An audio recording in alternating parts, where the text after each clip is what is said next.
Hey everyone, Izzy and MJ from Endless RVing. We have a important news video, tragic story, and if you don't want to hear about it, it's best to click off now. But we do these types of videos when we see them because for every tragedy, there is something to be learned. And this is probably the third or fourth video that we've done. Yeah.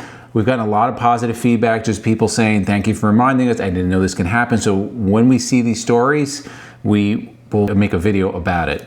So this comes from, we've got this story, it's in a number of places, but newsbreak.com, and the title is Woman Struck by Own Truck and Camper and Was Killed. And this happened in Minnesota. And it was a 59-year-old woman, and she died Saturday, I'll just read this, after being struck by her own unmanned truck and camper trailer as it began to roll from its parking spot in Nashwauk. Now, I'm saying that right. Originally, the call came in as a hit and run. After further investigation, it was her own truck and I guess, I don't know if it was a fifth wheel or trailer, that doesn't say on here. So, a tragedy.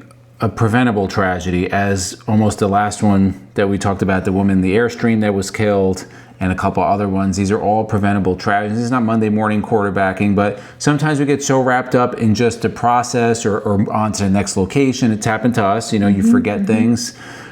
Usually when you forget things, it becomes an expensive mistake, but sometimes it becomes a fatal mistake, and that's what you don't want. So we just have a couple tips, some things that we do, and maybe this would have helped this woman, maybe it wouldn't have, but it's just good to, as a reminder, to go over these things. So some things that can help you avoid a situation like this, and a lot of you know this, but really if there's newbies out there or people that just maybe don't do it, they're lazy or whatever, please do these things. Number one is use wheel chocks. Guys, even if you're on a flatter surface, it takes a couple seconds to do that. Put the wheel chocks there, even if you're in a motorized unit. Yeah, motorized, you don't need it as much, but 100% if you're in a towable, because you never know. Even if you have your front tongue jack down, it's really, really important.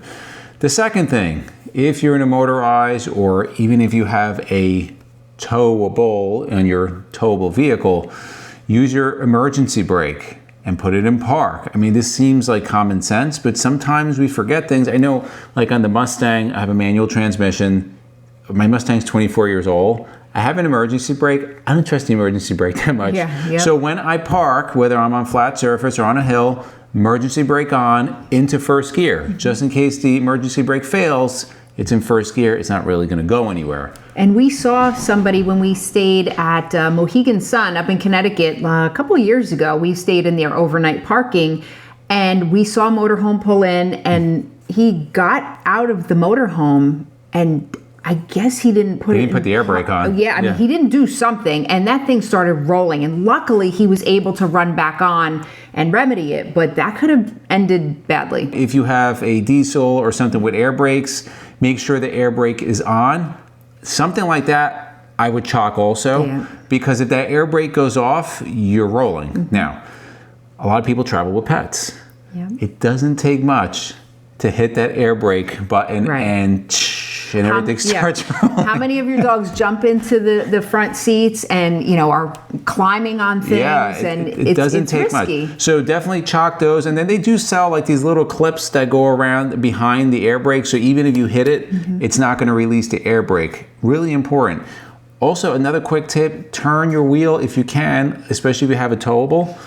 Turn the wheel of the towing vehicle, turn it inward so it doesn't go directly ahead. And as we've said many, many times, before heading out, always make sure that everything is how it's supposed to be. Double and triple check everything. Check those connections. I know when we hook up the Mustang, we multiple check times. A lot. Yes. Even when I go put in gas, I'll check the pins. Now, it's never been a problem, but you never know, right? If you're staying somewhere overnight and you decide to stay hooked up, which I don't recommend doing, go and check those pins. You never know if somebody pulled those pins out. So the steps, the levelers, let's say it might not be life or death, but it may save you a lot of money. Those are just some tips, guys. This is a real tragedy, and unfortunately, this won't be the last one. We've done 3 or 4 of these already, and every couple of months they happen, but We certainly want to keep you guys updated. And if you know anything, any tips that can help other RVers, help us, put it in the comments below. Down below. If you like videos like this, guys, to the left of us, we'll put an RV news playlist, we'll put an RV newbies playlist, and for myself and MJ, it's a journey of a lifetime, and we'll see you on the road.